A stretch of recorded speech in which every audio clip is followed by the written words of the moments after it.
Bem, pessoal, então vamos dar continuidade nessa parte que é muito importante para vocês, que é a parede anterolateral do abdômen, certo?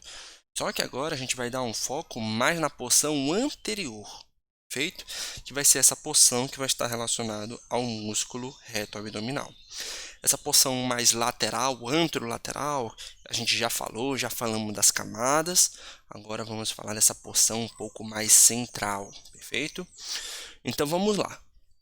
O que vocês estão vendo? Vocês estão vendo uma secção transversal dessa parede, porção supra-umbilical. De uma forma geral, eu falo supra-umbilical, mas o ideal é nós falarmos acima da linha arqueada, certo? Então vamos lá. Secção transversal acima da linha arqueada, tá bom? Só que eu sei que nessa posição é acima do umbigo também, porque eu estou vendo as fáscias e as fáscias de Camper e de Scarpa, elas não estão diferentes, certo? Vamos ver as camadas dessa região anterior, porque é nessas que são as camadas daquelas laparotomias medianas, aquelas incisões realmente medianas, vão ser essas as camadas que vocês irão cortar.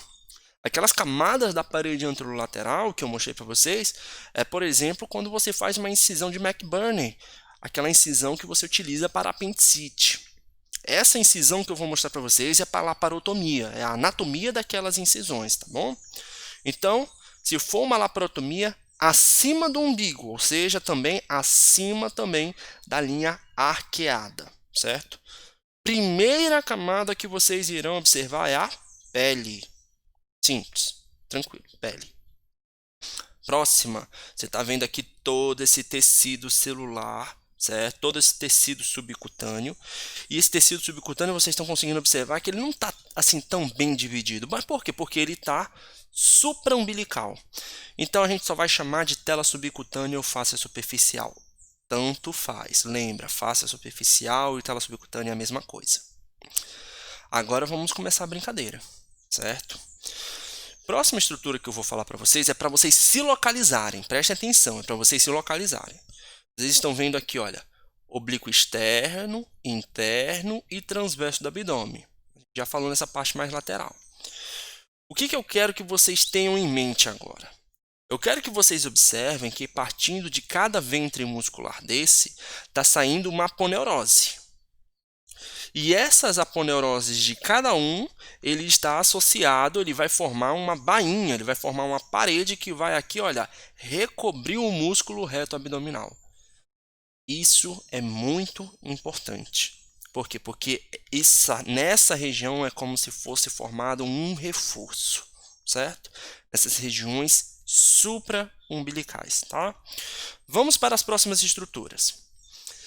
Primeira estrutura, a parede anterior da bainha do músculo reto abdominal. O músculo reto abdominal é essa daqui, certo, gente? Lembra que é uma secção transversal. O que é que eu estou mostrando para vocês? É essa parede anterior, certo? Da bainha. Bruno, ok, por que você está mostrando isso? É porque eu quero que vocês observem o que ela é formada. A parede anterior da bainha do músculo reto abdominal em regiões supra-umbilicais, certo? Acima da linha arqueada, vai ser formada pela aponeurose do músculo oblíquo externo e pela metade da aponeurose do músculo oblíquo interno. Então, olha só, essa metade aqui, olha, essas estruturas formando a parede anterior da bainha do músculo reto abdominal. Aponeurose do oblíquo externo e metade da aponeurose do oblíquo interno. Agora eu vou mostrar para vocês a parede posterior da bainha do músculo reto abdominal. Bainha, gente, é uma estrutura que está recobrindo, está revestindo o reto abdominal. E a bainha posterior do músculo reto abdominal em regiões supra-umbilicais, ou seja, em regiões acima da linha arqueada, vocês estão observando que vai formar por metade da aponeurose do músculo oblíquo interno e pela aponeurose do músculo transverso do abdômen. Isso é importante.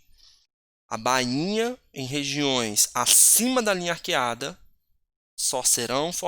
será somente formada por aponeuroses dos músculos oblíquo externo, oblíquo interno e transverso do abdômen. Oblíquo externo, metade do interno, parede anterior, metade do oblíquo interno e do transverso do abdômen, parede posterior. Repito, se você quer ser cirurgião, tu precisa saber disso. Isso não é detalhe do detalhe. Isso é importante, sim. O que vai acontecer depois? A bainha que vem de um lado, tanto a parede anterior e posterior que vem de um lado, com a bainha que vem do outro lado, elas vão se fusionar e formar a linha alba, certo? Então a linha alba não deixa de ser a interdigitação das aponeuroses dos músculos oblíquo externo, interno e transverso de ambos os lados. Ok? Em seguida, nós estamos observando agora a fáscia transversal. Lembra? A fáscia transversal é aquela fáscia do músculo, certo? A fáscia do músculo transverso do abdômen. Como nessa região é um músculo transverso do abdômen, nós chamamos de fáscia transversal. Mas se você quiser englobar todo mundo, é fáscia endoabdominal. Bom? Então, fáscia transversal ou fáscia transversalis. Perfeito? Depois vocês já sabem qual é a próxima estrutura. Vocês já sabem qual é a próxima camada. Fáscia extraperitoneal, que vai ter uma camadinha de gordura por ali. E, por fim, o peritônio parietal. Essa seta está um pouquinho mais baixo, gente. Peritônio parietal é essa porção aqui, olha, mais marronzinha, tá bom? Então, peritônio parietal. Vamos supor, né? Então, vamos dar um exemplo aqui. Bruno, vamos supor que eu quero fazer uma cirurgia nessa região. Vamos supor que eu quero cortar aqui, certo? Daqui até o final. Quais são as camadas que irão ser cortadas? Então, vamos lá, vamos começar. Colocou bisturi, pele. Depois, tela subcutânea. Depois, parede anterior da bainha do músculo reto abdominal. Músculo reto abdominal. Depois, a parede posterior do músculo reto abdominal. Em seguida, fáscia transversalis. Fáscia extraperitoneal, que a gente vai já falar também que é chamada de gordura pré-peritoneal, a gente vai falar sobre isso daqui a pouquinho. Peritônio parietal, e aí você entra na cavidade. Isso é se fosse nessa região mais paramediana. Só que normalmente essa região não é assim, certo, gente? Normalmente não vai ser... é difícil você ter uma incisão nesse local. Normalmente você vai ter incisões, algumas laparotomias, na região mais interna. Na região mais mediana. Então eu vou cortar aqui, ó. Perfeito? Então se eu cortei aí, como é que vai ser? Tá? Vamos começar. Pele, tela subcutânea. Linha alba, formada pelas estruturas aponeuróticas. Depois você tem a fáscia transversalis, gordura extraperitoneal, fáscia extraperitoneal e depois peritônio parietal. Vocês estão vendo que dependendo do local que você está cortando, você vai ter estruturas diferentes? Vamos dar um exemplo. Aqui na parede anterolateral eu já falei para vocês quais são as camadas, tá, gente? Mas vamos pegar aqui essa porção que você só vai possuir aponeuroses. Um exemplo. Então vamos lá. Essa porção que só tem aponeuroses. Pele, tela subcutânea. Aponeurose do músculo oblíquo externo, aponeurose do músculo oblíquo interno, aponeurose do músculo transverso do abdômen, fáscia transversalis. Ah, Bruno, eu vou encontrar fáscias aqui? Normalmente em aponeuroses, às vezes você não encontra. Nessa questão, nesse momento aqui, você não vai encontrar. Você só vai encontrar a fáscia transversalis, porque ela realmente é mais espessa em relação às fáscias mais internas. Gordura extraperitoneal, por fim, peritônio parietal, e fechou. Dependendo do local que você irá cortar, as estruturas, as camadas que você irá abrir serão diferentes. Perfeito? Bem, lembrem, aqui eu falei que é acima da região da linha arqueada. Bruno, quem é a linha arqueada? Não me esqueci. Essa região aqui, olha, a linha arqueada, aproximadamente um pouquinho abaixo da cicatriz umbilical. Como essa região, gente, eu não tenho a divisão de fáscia de Camper e fáscia de Scarpa, eu sei que ela está ainda acima do umbigo. Só que agora eu vou mostrar para vocês uma região, certo? Aqui, essa região, e nessa região é uma região infraumbilical, mas melhor dizendo, uma região inferior à linha arqueada. Bruno, por que você sabe que é inferior à linha arqueada? Daqui a pouquinho eu falo. Mas, Bruno, por que você sabe que é infraumbilical? Porque aqui eu estou vendo a divisão das camadas. Então, vamos ver as camadas? Olha, pele, a fáscia superficial, a tela subcutânea agora vão ser divididas em fáscia de Camper e fáscia de Scarpa. Depois eu vou ter, só localizando vocês, músculo oblíquo interno, externo e transverso do abdômen, as suas aponeuroses irão formar a parede anterior da bainha do músculo reto abdominal. Só que com um detalhe, abaixo da região da linha arqueada, todas as aponeuroses se fusionam. E elas vão se fusionar, olha só, todas as três se fusionando e vão formar a parede anterior. Todas, repetindo, todas. Em seguida, está aqui o reto abdominal. E aí, Bruno, então ok, quem é que vai formar essa porção posterior então da bainha do músculo reto abdominal? A fáscia transversal. E isso tem uma aplicabilidade clínica. Porque quando você vai chegar lá na região inguinal, que vai ser o nosso próximo momento da aula, a região inguinal é um pouco mais frágil e aqui você tem uma das respostas. Além de todas as estruturas da a passagem dos testículos, do ligamento redondo, etc., você também tem essas condições relacionadas à bainha do músculo reto abdominal. Tudo bem? Vamos lá.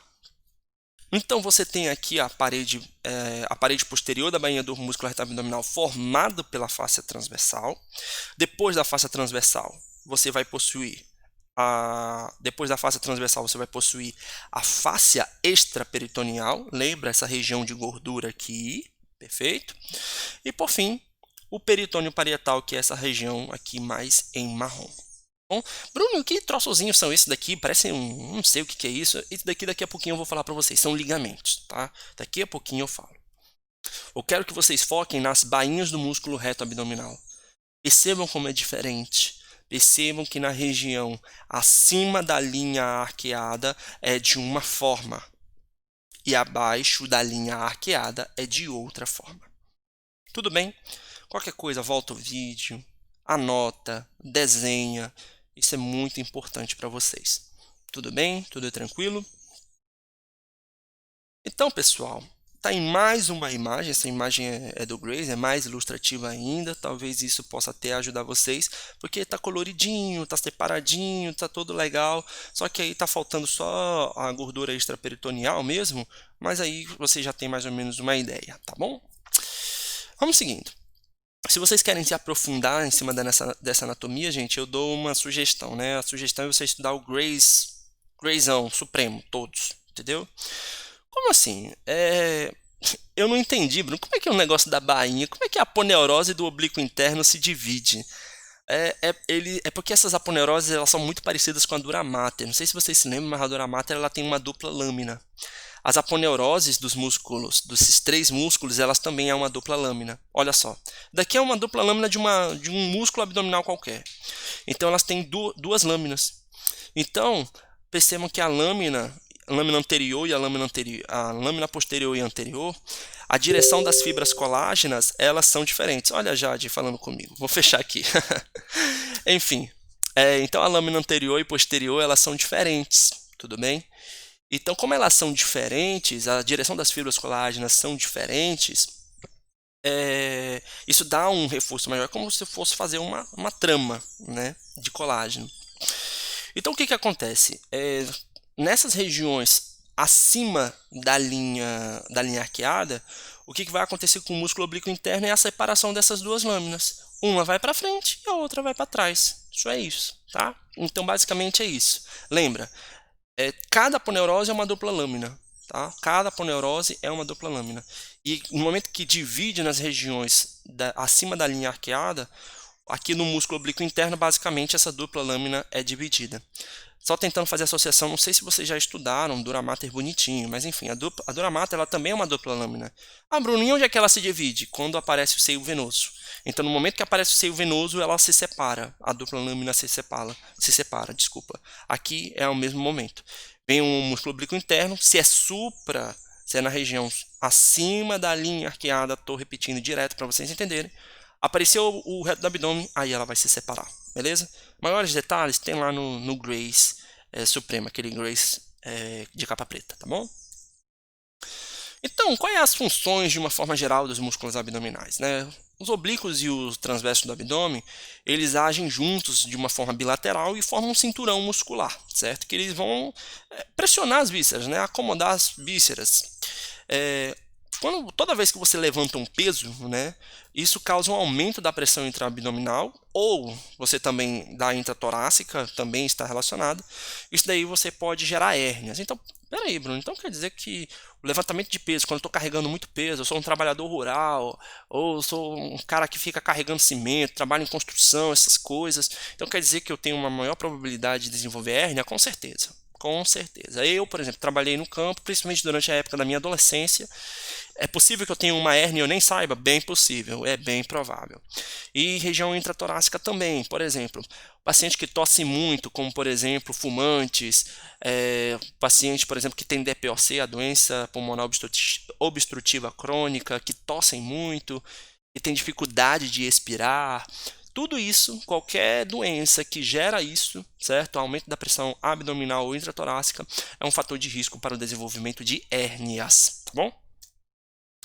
E aí, olha só, os músculos anterolaterais do abdômen também participam dos movimentos do tronco nas vértebras lombares e do controle da inclinação da pelve na posição ereta e também para manter a postura, né? Ou seja, a lordose lombar. Vamos dizer assim, resumindo. Cara, para você ter uma boa postura, você precisa ter os seus músculos abdominais bem fortes. Você quer ter postura? Você precisa dos teus músculos abdominais. Se você é uma pessoa toda torta, que não seja uma curvatura na coluna, como a cifose, escoliose, etc. Não, a sua postura não é certa, você tem que fazer abdominal, gente. Você tem que fazer exercício abdominal. Por quê? Para fortalecer essa musculatura. Entendeu? No momento que você fortalece essa musculatura, a sua lordose ela vai ter um posicionamento mais adequado. Entendeu? Então, a partir dessa aula, que eu quero que vocês saibam, eu acho que vocês lembram da minha aula, quando eu estava sempre brincando lá no primeiro semestre, mas lembrem, você quer ter uma boa postura, parece que você quer ganhar uns centímetros, enfim, para você ter isso, você precisa fazer abdominal, você precisa fazer realmente abdominal. Isso daí você não precisa de academia, é só você se deitar no chão e você fazer, beleza? Vamos lá, vamos continuando.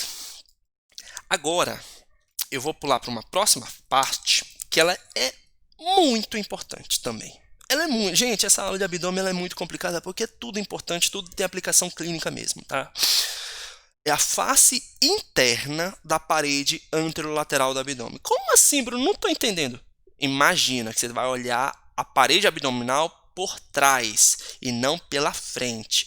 Até o momento, a gente estava olhando as paredes abdominais, olha, deixa eu só voltar lá desde o início, tá? Ó, vocês estão olhando de frente. Estão olhando pela frente. Agora eu quero olhar essa parede abdominal olhando por aqui, olha, por trás, nessa vista aqui, tá bom? Eu quero olhar nessa vista. A face interna da parede abdominal, tá bom? Então, vamos lá. Vamos chegando, vamos ver o que ela tem. Primeiro, vai ser coberta pela face endoabdominal. Ah, Bruno, aí tudo bem, eu entendi. Ela vai ser coberta pela face endoabdominal. E lembra, face endoabdominal, ela vai receber o nome do músculo, certo? Ou seja, se é o músculo transverso do abdômen, vai ser fáscia transversal. Se tiver lá atrás, que tem um músculo quadrado lombar, vai ser fáscia do músculo quadrado lombar. Enfim. Essa região ela possui uma quantidade variável de gordura extraperitoneal, ou seja, aquela fáscia extraperitoneal, tá bom? E além disso, vai ter o peritônio parietal. Bruno, você pode me mostrar uma imagem melhor? Está aí. Olha a fáscia extraperitoneal aqui. E a fáscia extraperitoneal, vocês estão percebendo que na região anterior, ela tem uma camada de gordura fina. Repito, fina, nessa região aqui. Bruno, mas e se eu for obeso? Se eu for mais fofinho, mais gordinho? Onde é que vai ficar essa gordura? Ela não fica aqui atrás, não. Ela vem aqui para frente. Vai lá para a face de Camper, por exemplo. Tá? Mas essa gordura da gordura extraperitoneal, face extraperitoneal, ela vai ficar aqui nessa região fina e aqui um pouquinho mais gorda, um pouquinho mais desenvolvida. Só que isso daí tem uma função. Essa gordura que nós chamamos de retroperitoneal, por quê? Por que retroperitoneal? Essa imagem está muito clara. Gente, está para trás do peritônio. atrás do peritônio. Então é retroperitoneal, tá? Gente, maiores detalhes lá na aula de peritônio. Essa gordura ela vai gerar proteção para alguns órgãos dessa região. E se vocês lembrarem, lá no sistema urinário tem um órgão que é muito protegido por gordura. Impactos mecânicos, essas coisas. Espero que vocês tenham se lembrado do rim. Eu vou mostrar uma imagem melhor que a gente consegue observar. Primeiro, sem o rim, certo? Então, uma secção transversal. Você consegue observar que isso daí está semelhante, está ali mais ou menos em um nível de uma vértebra lombar. Bruno, por que uma vértebra lombar? Disco intervertebral aqui, olha, o corpo da vértebra está com formato riniforme, um formato mais oval. Aqui eu tenho cauda equina, eu não tenho mais medula, então eu estou numa região lombar. Então, olha só, perceba. Como vocês estão observando, olha a face extraperitoneal, ela está bem fininha, pouquinha camada de gordura. E aí você está vendo aqui a camada de gordura, ela vem vindo, vem seguindo, vem seguindo, vem seguindo, ela está vindo aqui na região anterolateral, até que quando chega aqui atrás nesse caso aqui, gente, colo descendente, certo? Colo descendente, aí você consegue observar uma grande camada de gordura. Então, a face extraperitoneal, ela tem quantidade de gorduras variáveis, depende da localização, tá bom? Olha aqui a bainha do músculo reto abdominal, bem bonitinha. Ah, Bruno, pelo que eu estou vendo aqui, essa bainha aqui do músculo reto abdominal, ela está sendo aqui, as aponeuroses estão se dividindo do músculo oblíquo interno. O que isso significa? Isso significa que está acima da linha arqueada, lembra disso, tá bom? E aqui eu subi mais ainda, eu estou quase ainda na região abdominal, mas quase chegando no tórax. Por quê? Porque olha aqui, ó, eu estou vendo já as costelas. Como vocês podem observar aqui, olha, os rins. Aí os rins, olha, eles estão sendo recobertos pela gordura extraperitoneal, tá bom? Esse daqui é o que nós chamamos de gordura pararenal, tá? Lá na aula de urinário eu chamo elas de gordura pararenal, tá bom? Gente, eu não vou focar tanto nas outras estruturas, adoraria ficar brincando com vocês nas estruturas, falar, esse daqui é o ducto colédoco, esse daqui é a via porta, etc. A gente vai ter um momento ideal para isso, tá bom? Nessa parte infraumbilical, né, na parte abaixo, face interna, face lá embaixo, infraumbilical, o abdômen vai apresentar 5 pregas peritoneais, certo? E elas vão seguir até na direção do umbigo. Como são 5, é uma que vai seguir o plano mediano e 2 que vai de cada lado, certo? Eu coloquei aqui o que é cada uma, certo? Aí vocês podem parar, ler bonitinho, mas eu vou logo para a imagem, porque a imagem é muito mais tranquilo para a gente ficar mostrando, ficar explicando. Olha só essa imagem. Primeiro, face interna da parede anterolateral do abdômen. Olha, você está vendo o externo aqui, olha o externo, olha a cartilagem costal, tudo isso é para frente. Então você cortou e você está olhando a parede de frente da parede abdominal, tá? Olha o músculo diafragma, aqui é uma estrutura que nós vamos chamar de ligamento falciforme lá no fígado, enfim. E aí, eu quero que vocês observem que a gente vai até lá na pelve. Olha só a bexiga vindo posterior. Olha a próstata. Você consegue ver a próstata melhor de uma vista posterior. As vesículas seminais, as glândulas seminais, desculpa. Olha o ducto deferente. Tudo isso daqui a gente já estudou.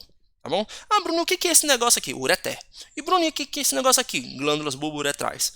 Fique brincando, gente. Você já tem capacidade de pegar essa imagem e ficar dissecando, ficar brincando quais são essas estruturas que estão aí, tá? O que eu vou fazer agora? Eu vou pegar mais ou menos nessa região aqui e vou pegar um maior aumento, tá? Então vamos pegar esse maior aumento. Peguei o maior aumento. E o que eu quero explicar para vocês são as pregas peritoneais dessa região. Você saber o nome das pregas, entendeu? Às vezes, assim, não é tão essencial, mas entenda. Elas vão dar uma ideia muito boa para uma aplicação clínica. Elas te orientam para uma aplicação clínica. Então, vamos lá. Primeira estrutura que eu vou falar será essa estrutura. Ligamento umbilical mediano. Eu falei dele lá em urinário, certo? Por quê? Porque é a estrutura que sai do ápice da bexiga e vai até a cicatriz umbilical. E, Bruno, o que é isso? Isso daí é o remanescente do úraco. Bruno, nunca ouvi falar úraco. Quando vocês forem estudar em embriologia urinária, vocês vão entender o úraco. Esse úraco ele se desenvolveu além do alantoide. Meu Deus, Bruno, alantoide é uma estrutura, é um anexo embrionário. E vocês estão na semana de embrionário, certo? Então, veja lá, alantoide que vai gerar o úraco que no final forma o ligamento umbilical mediano. Repito, isso é um remanescente embrionário. Esse ligamento é um remanescente embrionário. Só isso, só tem essa função. No entanto, pode acontecer que esse ligamento, ele é tipo um tubinho, gente, e ele pode não se obliterar, ele não pode não fechar. Então, pode acontecer sair urina pelo umbigo? Sim, tem como, entendeu? Se ele não se fechar, pode acontecer essa questão, tá bom? Vamos lá. Olha, ajudando na pediatria, às vezes a gente pensa, não tem aplicação clínica. Tá aí, aplicação clínica, entendeu? Vamos lá. Próxima estrutura, né? A próxima estrutura é o seguinte. Eu quero que vocês entendam. Nesse lado esquerdo, que vocês estão observando, está dissecado. Vocês estão vendo que tem aqui a face, o músculo. E desse lado direito, vocês estão vendo o peritônio parietal. E o peritônio está aqui recobrindo essas estruturas. Então, eu quero que vocês entendam que conforme o peritônio vem, ele faz como se fosse algumas projeções, algumas elevações. E essas elevações são chamadas de pregas. É só isso. É só como se fosse uma toalhinha que está ali recobrindo o ligamento. É só isso, entendeu? Pega, por exemplo, uma canetinha ao seu braço e recobre com uma camisa. Você vai ver que vai formar como se fosse uma elevaçãozinha. E essa elevaçãozinha é chamada de prega, certo? Nesse caso, vai se chamar de prega umbilical mediana. Vamos supor. Prova prática presencial. Eu espetei bem aqui. Eu espetei nesse local. Bruno, o que você queria que eu colocasse? Qualquer uma das duas coisas. Se você falasse prega umbilical mediana, está correto.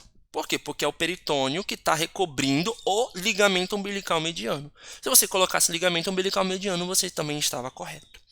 Bruno, se eu colocasse úraco, estava correto? Não, estava errado, porque o úraco é uma estrutura embrionária e que o seu remanescente é o ligamento umbilical mediano. Tá? Então, ou ligamento umbilical mediano ou prega umbilical mediano, qualquer uma das duas. Tá? Vamos para a próxima. Ligamento umbilical medial. Então, é o ligamento umbilical medial.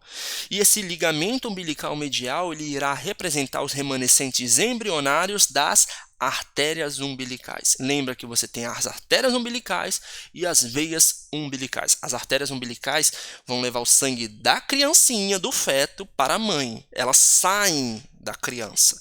E a veia umbilical traz o sangue para a criança. Lembra que é meio que um pouquinho inverso, mais ou menos, né? Mas é assim mesmo. Porque as artérias saem e as veias é que chegam, tá?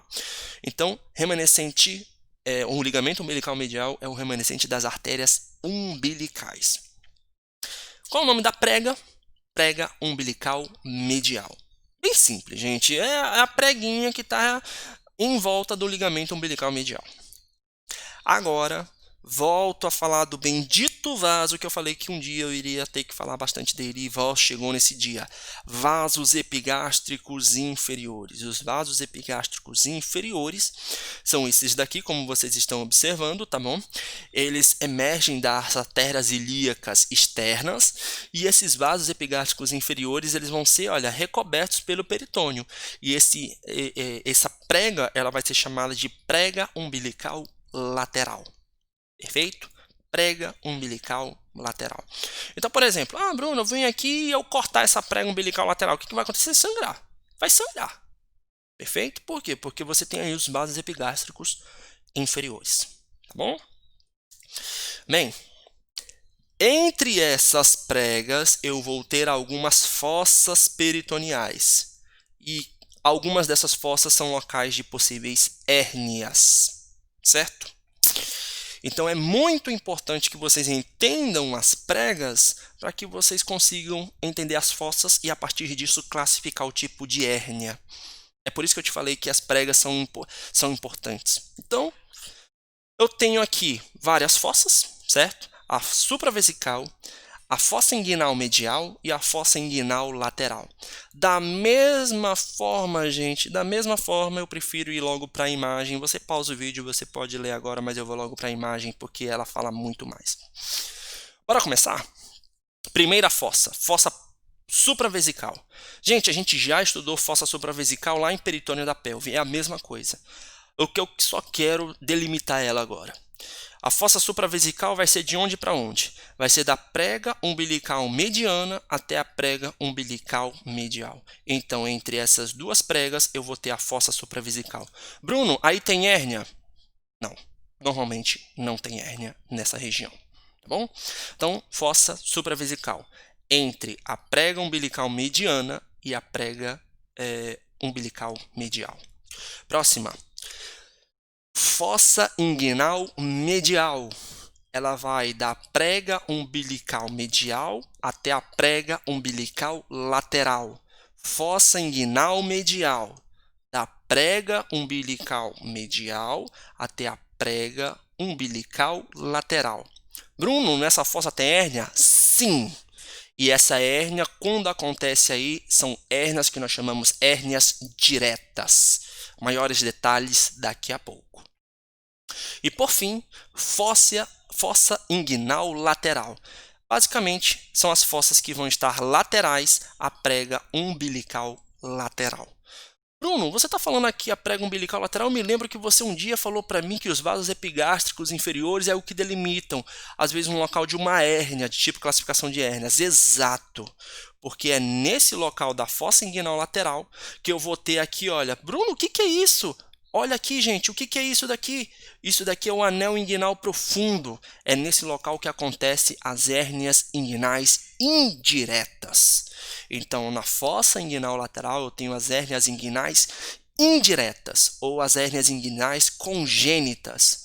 Aqui eu vou ter as hérnias inguinais diretas, ou as hérnias inguinais que nós chamamos de adquiridas. Tudo certo? Tudo tranquilo? Pessoal, eu vou pausar agora.